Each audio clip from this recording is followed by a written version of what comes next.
আপনাদের সম্মুখে সূরা তওবার 18 নম্বর আয়াত, সূরা আল বাকারা 155-56 নম্বর আয়াত, মুসলিম শরীফের একটি হাদিস আপনাদের সম্মুখে আমি রেখেছি। কোরআন এবং সেই হাদিসকে সামনে রেখে অল্প সময়ের মধ্যে আমি এখান থেকে বক্তব্যকে শেষ করার চেষ্টা করব। ওমা তৌফিকি ইল্লা বিল্লাহ। রব্বি ইশরাহ লি সাদরি ওয়া ইয়াসসির লি আমরি ওয়াহলুল উকতাদাম মিন লিসানি ইয়াফকাহু কওলি।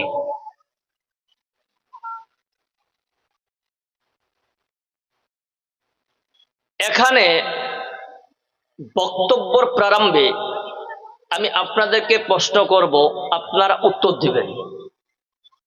কারণ এই জন্য আপনাদেরকে উত্তর দিতে বলছি, কারণ আমার থেকে যতগুলো লোক এখানে বসে আছেন সবাই আমার থেকে হাজার গুণ শিক্ষিত আপনার, আলহামদুলিল্লাহ। আমি ভাই কোনো বড় আলেম নয়, কোনো বড় বক্তাও নয়, ক্ষুদ্রতম একজন মানুষ। আল্লাহ এই জায়গায় কবুল করেছেন, আল্লাহর লাখ লাখ শুকরিয়া। সকলে পড়েন আলহামদুলিল্লাহ। প্রিয় মুসলিম সমাজ, আপনাদের এলাকায় 30 লক্ষ টাকার বাড়ি তৈরি করেছে এমন কোন মানুষ আছে? জি ভাই, 30 লাখ টাকার বাড়ি তৈরি করেছেন আছে কেউ? এখন বাড়ি তৈরি করতে 30 লাখ টাকা লেগেছে, আছে? পাওয়া গেছে? সবাই তাকাচ্ছে, আছে না নাই? 15 লাখ 20 লাখ টাকার আছে, অনেক আছে। ওদেরকে কোনোদিন দেখেছেন জালসা করতে? কোনোদিন ইস্তেহারে দেখেছেন বিশাল বড় বাড়ি নির্মাণ করার উদ্দেশ্যে একটা জালসা? শুনেছেন কোথাও? প্রধান বক্তা ফালা, দ্বিতীয় বক্তা ফালা, তৃতীয় বক্তা ফালা, সভাপতি এগুলো কোথাও শুনেনি। কিন্তু আমরা মুসলিম সমাজ একটা মসজিদ তৈরি করি। মসজিদ তৈরি যখন আমরা করতে যাই তখন দেখা যায় কালেকশন নিয়ে মানুষ গ্রামে দুই ভাবে বিভক্ত হয়, হয় কি হয় না? কেউ বলছে মানুষ মাথা পুছি 5000 করে ধরতে হবে, কেউ 500 করে, এই নিয়ে একটা ডিভাইডিং রুল হয়ে মানুষ আলাদা হয়ে যায়। অ্যাকচুয়ালি আচ্ছা বলেন তো, রিজিকের মালিককে? জোরে বলতে হবে, কে? হায়াত মাউতের মালিক আল্লাহ। এভরিথিং, সব কিছুর মালিক যদি আল্লাহ হয়ে থাকে, তাহলে সেই আল্লাহর একটা মসজিদ আমরা তৈরি করতে যাব, যেখানে মসজিদ তৈরি করলে আল্লাহর 1000 কোটি ডলার মিলিয়ন টাকা লস হবে এমন কোনো ব্যাপার নয়। আর মসজিদ যদি আমরা তৈরি করি লস হবে আল্লাহর বা লাভ হবে এমন কিছু নাই। আল্লাহ লস লাভ বলে কিছু জিনিস আছে? নাই। মসজিদ তৈরি করব আমরা নিজে ইবাদত করে আল্লাহর জান্নাত পাবো। জোরে বলুন সুবহানাল্লাহ। এই নিয়ে কিন্তু যেই ব্যক্তি 30 লাখ টাকার বাড়ি করেছে, 20 লাখ টাকার বাড়ি করেছে, 1 কোটি টাকার মালিক, ওর কাছে যখন আপনি মসজিদ উন্নতি কল্পে কিছু চাইতে যাবেন, ও বলছে ভাই দেখতে পাচ্ছ না আমার টাইবিমের কাজ চলছে। কথা বলেন ঠিক না বেঠিক? দেখেছেন 2 বস্তা সিমেন্ট নিয়ে এসে পায়খানার নিচে টাইলস বসাবে বলে, ওরে কি ওর কাজে চাইতে গেলে ও কাজ দেখায়, দেখায় কি দেখে না? কিন্তু কেন হচ্ছে এগুলো? এগুলোর পিছনে কিছুটা রহস্যজনক কিছু কথা আছে, যেগুলো কথা আপনাদের সামনে আমি তুলে ধরতে চাই। সব থেকে খুশি লেগেছে আমাকে যে আপনাদের এটা পুকুরপাড়া, তাই তো? এই পুকুরপাড়ার যুবক কমিটিরা এত বড় একটা সুন্দর উদ্যোক্তা নিয়ে এটা দিনই সবার যে আয়োজন করেছে, আমি যেটা শুনলাম যে আগে নাকি এই যুবক ছেলের দ্বারাই ডেক বাজনা দিয়ে পিকনিকের ব্যবস্থা হতো। বলুন ঠিক না বেঠিক? কিন্তু আমি যুবকদেরকে আভারী যে আল্লাহ তোমাদেরকে এর জাযায়ে খায়ের জন্য দেয়। জোরে বলুন আমিন। কিন্তু কয়েকটা সমস্যার সম্মুখীন আছে আমরা হয়েছি, যেটা হচ্ছে কি, যে মসজিদ আমরা বানাচ্ছি ঠিক, লকডাউনে নামাজের পরিমাণ বেড়েছিল না কমেছিল? বেড়েছিল। কিন্তু লকডাউনের পর থেকে কিন্তু কিছুই নাই। কারণ কি? কারণ একটাই, আব্দুর রশিদ সাহেব অনেক কিছু আলোচনা করে গেলেন, উনি বিজ্ঞ মানুষ।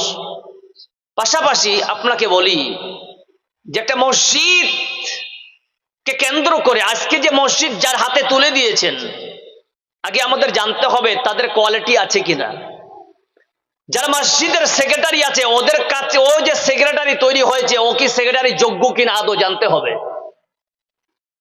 4 ক্লাস পাস করে যদি কেউ হাই স্কুলে চাকরি পায়, ধরা পড়লে জরিমানা হবে কি হবে না? যেটা আজকে আমাদের পশ্চিমবঙ্গের মাটিতে হচ্ছে, বলুন ঠিক না বেঠিক? যোগ্যতা যদি উপার্জন না করে তাহলে ওকে সেক্রেটারি, সভাপতি, ক্যাশিয়ার, মেম্বার মসজিদের করা যাবে না। যোগ্যতা কি লাগবে? আপনাকে ডবল MA করতে হবে? জি না। আপনাকে হাই স্কুল লেভেলে লেখাপড়া করতে হবে? জি না। কাকে যোগ্যতা রাখবেন?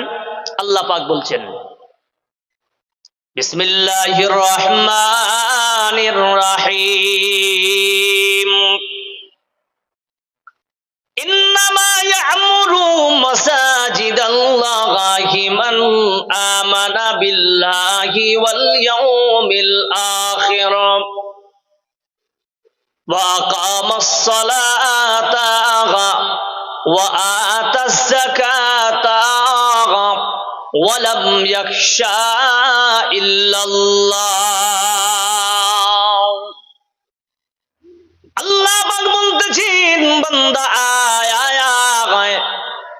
নিশ্চয়ই আমার মসজিদের দায়িত্বভার প্রাপ্ত তারাই হবে, তারাই যোগ্যতা লাভ করবে, তারাই আমার মসজিদের দায়িত্ব নিবে, যার মধ্যে 5 খানা গুণ থাকবে।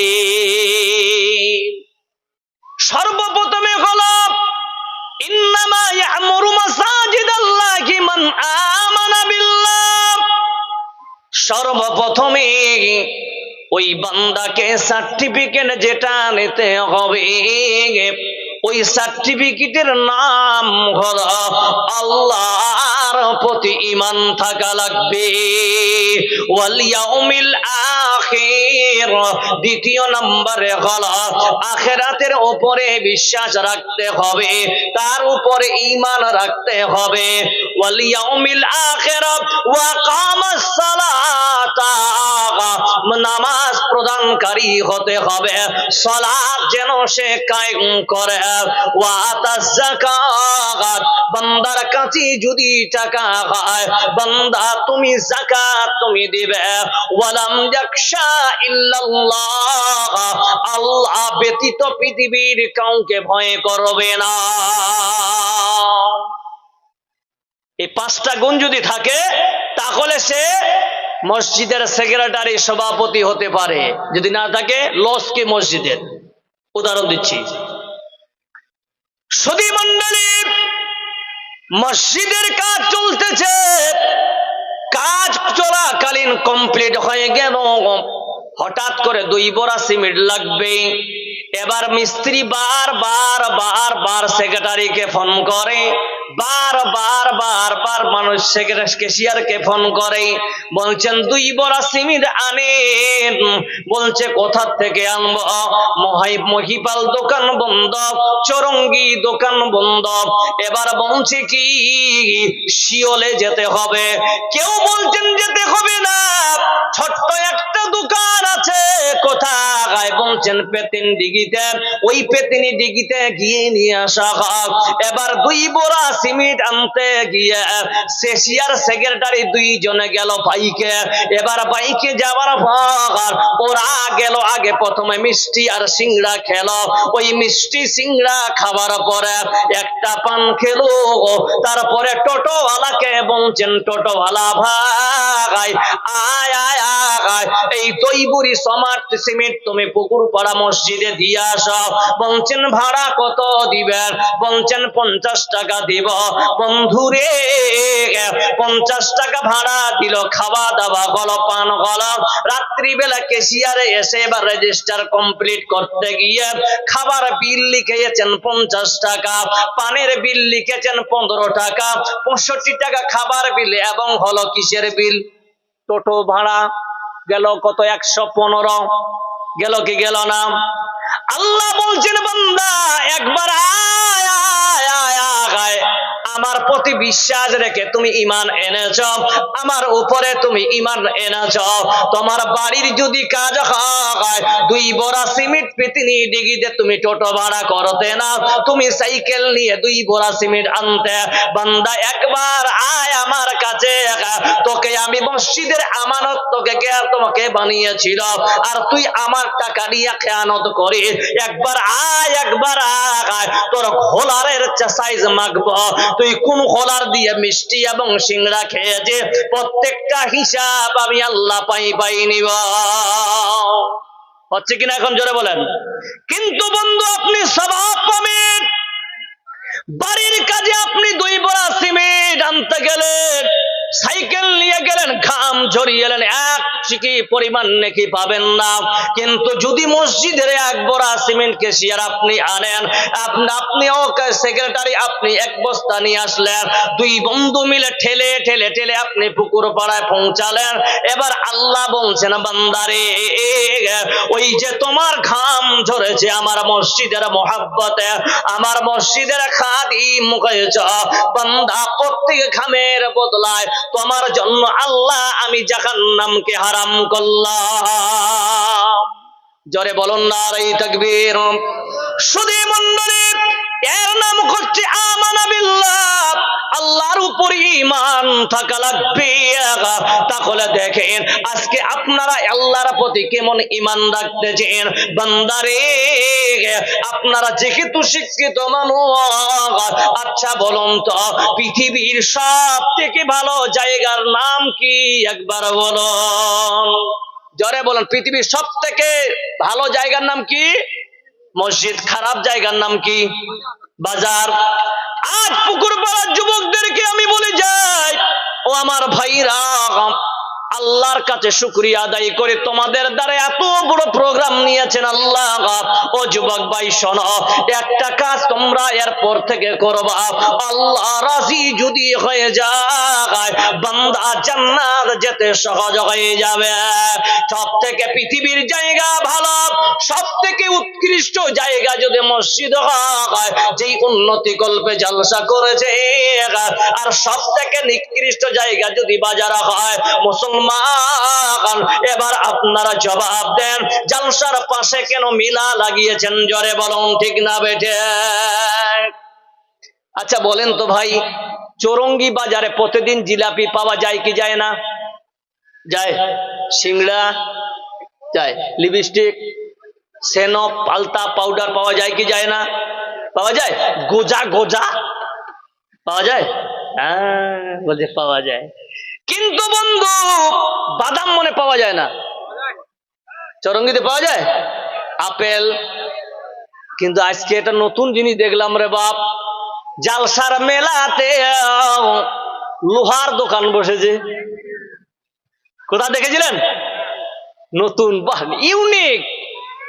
শুধু মণ্ডলী, এই বাজারে আপনার মেয়ে ঘুরতেছে, আমার মেয়ে ঘুরতেছে, আপনার ছেলে ঘুরতেছে, আমার ছেলে ঘুরতেছে। বন্ধু, আপনার ছেলে মেয়ে যদি ঘুরতে গিয়ে যদি অবৈধ সম্পর্ক করে, ওরে যুবক, বিনা তওবায় যদি মারা যায়, ওই কারণে আল্লাহর যদি জাহান্নামে যায়, তাহলে এই জালসার কমিটিও দায়ী হবে। জোরে বলুন ঠিক না বেঠে? বাবারে, এই জন্য বলি আপনারা কার জন্য করতেছেন? আল্লাহর জন্য যদি করেন, বন্ধু শুনে নেন, এই বাজার সরাতে হবে। জোরে বলুন নারে তাকবীর। কেন বাজার সরাবে? কারণ আপনি জালসা শুনতেছেন, আপনার ছেলে মেয়ে ঘুরতেছে। বাবারে, কাল কিয়ামতের দিন আল্লাহর কাছে আপনাকে যদি প্রশ্ন করে, আল্লাহ বান্দা কোরআনের আলোচনা নিজেই শুনতেছিলে, তোমার মেয়ে ছেলে ওপেন সিক্রেট তারা বাজারে ঘুরতেছে, এটা তো কামনা কোনো মুমিনের নয়। মুমিন লানাতের জায়গা থাকবে না, মুমিন যেখানে গজব হয়েছে সেই জায়গায় থাকবে না, মুমিন ওই জায়গায় থাকবে যেখানে সেখানে আল্লাহর রহমত হবে। আল্লাহর নবী জনাবে মুহাম্মদ রাসূলুল্লাহ সাল্লাল্লাহু আলাইহি ওয়াসাল্লাম আন আবি হুরায়রা রাদিয়াল্লাহু তাআলা আনহু قال قال রাসূলুল্লাহ সাল্লাল্লাহু আলাইহি ওয়াসাল্লাম। আজকে এই জায়গার ফজিলতটা দেখুন। আলা ইন্না জান্নি আবদি বি, আল্লাহ প্রশ্ন করবেন ফেরেশতারা, আমার বান্দারা কি গুমান করে, আমারকে নিয়ে কি গুমান করে। আল্লাহ পাক বলতেছেন, শোনো বান্দা, আল্লাহ জানে আমার বান্দারা কি চায়, আল্লাহ জানে আমার বান্দারা কেন কোন কোন শীতে বসে আছে, আল্লাহ ভালো জানেন কি জানেন না, জোরে বলেন। আল্লাহ তবুও ফেরেশতাদেরকে বলছেন, আলা ইন্দা জান্নি আমদি বি, আমার বান্দারা আমার ব্যাপারে কি গুমান রাখে, কি ধারণা রাখে।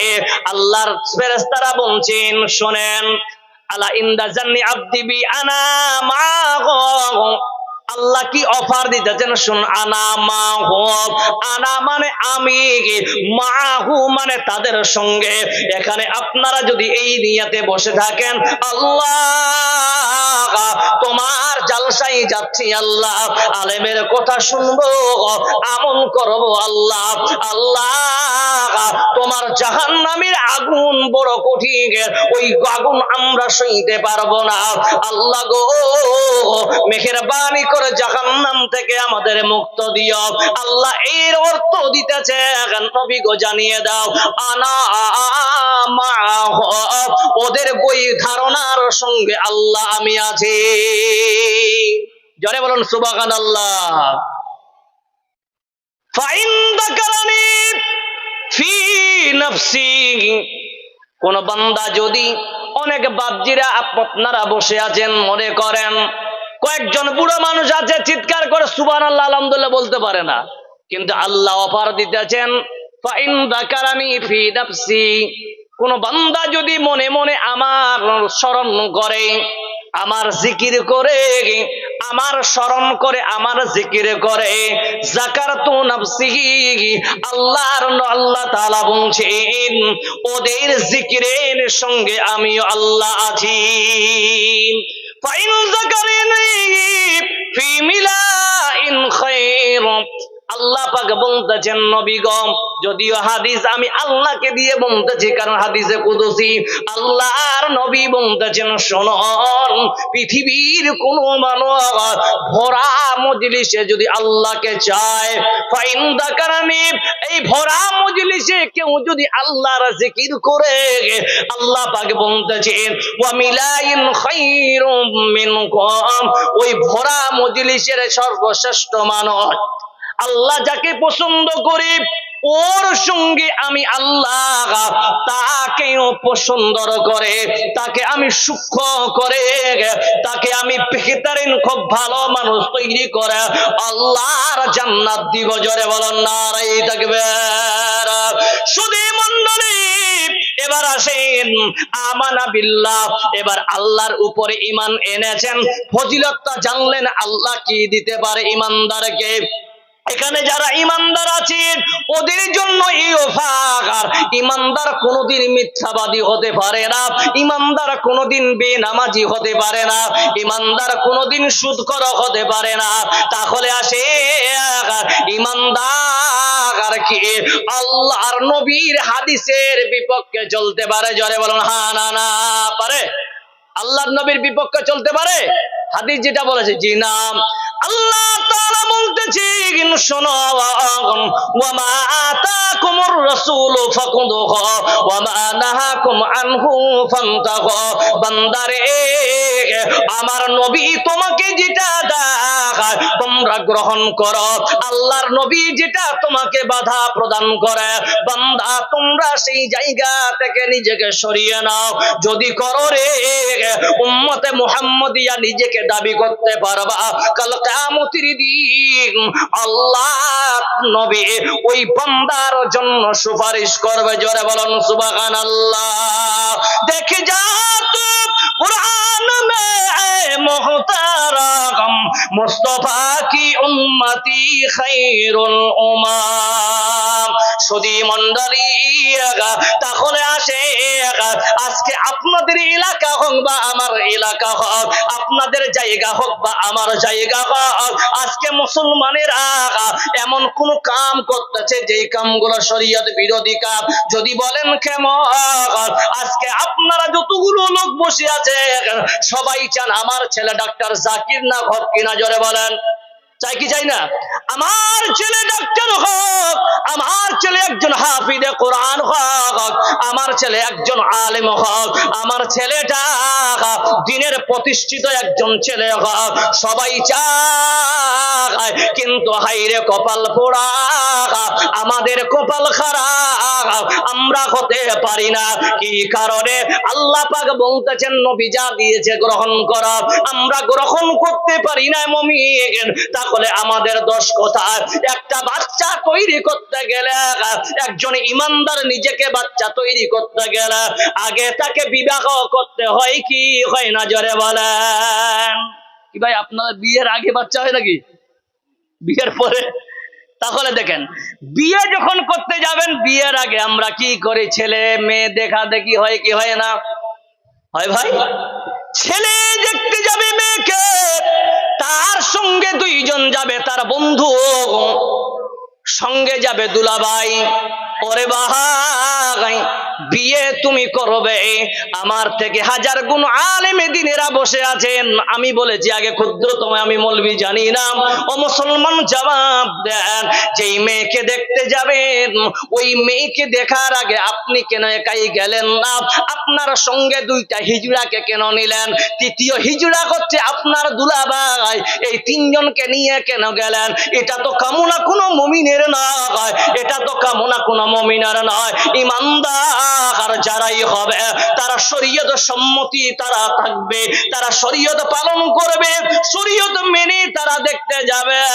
ওই সময় ছেলেটার দায়িত্ব হলো আপনাদের বানিয়া করি আলেমদের কাছে গিয়ে বসা, আপনাদের এলাকায় ভালো আলেমের কাছে গিয়ে বসা। ও আলেম সাহেব, আমি বিয়ে করতে যাব, আমার একটা বউ লাগবে, একটা স্ত্রী লাগবে। ওই মেয়েকে দেখার পদ্ধতি কি? বাবারে তুমি জানতে চাইলা না? এটা তো কামনা কোনো মুমিনের নয়। মুমিনের কামনা হলো তারা করবে কি? আল্লাহকে ভয় করবে। আল্লাহকে ভয় করার পর ওই বান্দার কাম হবে আলেমের সঙ্গে সম্পর্ক। আল্লাহ পাক বলতেছেন, ইয়া আইয়ুহাল্লাযীনা আমানু ওয়া কুনু মা'আস সাদিকিন। বান্দারে, এখানে আল্লাহ পাক জানাচ্ছেন, ইয়া আইয়ুহাল্লাযীনা আমানু, হে পৃথিবীর বিশ্বাসী গণেরা তোমরা শোনো, আমানু।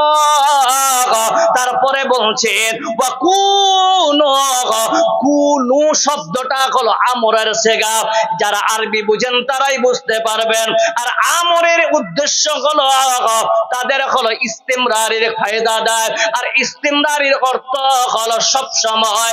বান্দা তুমি যদি আলেমের সঙ্গে সব সময় সম্পর্ক রাখো, আল্লাহ বলছেন কুনু মা'আস সাদিকিন, সত্যবাদীদের সঙ্গে থাকবে। আর সত্যবাদী তারা যারা আল্লাহর দ্বীন হাসিল করবে, যাদের কাছে ইলম আছে তারাই সত্যবাদী হতে পারে। আল্লাহ পাক বলতেছেন, গোলাম তোমরা যেহেতু সত্যবাদী হয়েছ, কেন আলেমের কাছে গেলে না? ওই যে ছেলেটা এবার বিয়ে করতে যাবে, ওকে মেয়ে দেখতে গিয়ে তিনজন নিয়ে গেল, আলেমেরা জবাব দেয় এইরকম তো শরীয়ত বিরোধী কাজ হলো, এটা তো শরীয়তের ভিতরে পড়ে না। ছেলে একাই মেয়েকে দেখতে পারে, তাই বলে তার দুলাভাই এবং বন্ধু দেখতে পারে না। আমি এত বড় কথা বলতে পারি, তার বাবাও দেখতে পারবে না। বুঝতে পারলাম? একটা ছেলে বিয়ে করতে গেলে প্রথম মেয়ে তার বাবাও দেখতে পাবে না। বলে কি বলে? বাবা গেছে ছেলের বউ দেখতে, নিজেই বিয়ে করে নিয়ে এসছে। ঠিক না বেঠিক? তাহলে বাবার জন্য বিয়েটা হালাল হলো কিনা? তাহলে যেহেতু গায়ের মেহরাম, এই মুহূর্তে তার বাবাও যেতে পারে না। এবার বিয়ে যখন মেয়েটাকে পছন্দ করলো, এবার আমরা পছন্দ করি কি? আল্লাহর নবী বলেছেন 4টা গুণ দেখে বিয়ে করো। হাদিসটা হচ্ছে এইভাবে, তুনকাহুল মারআতু আরবাঈন, চারটা গুণ দেখে তোমরা বিয়ে করো। প্রথম হলো, কেউ বলছে সুন্দর দেখে বিয়ে করো, কেউ বলছে মাল দেখে বিয়ে করো, তারপরে তার জাত দেখে বিয়ে করো, এবং সব থেকে যেটা সুন্দর দেখবে ওটা ইমানটাকে প্রাধান্য দাও। এই হাদিসটার এইরকম অর্থ নয়।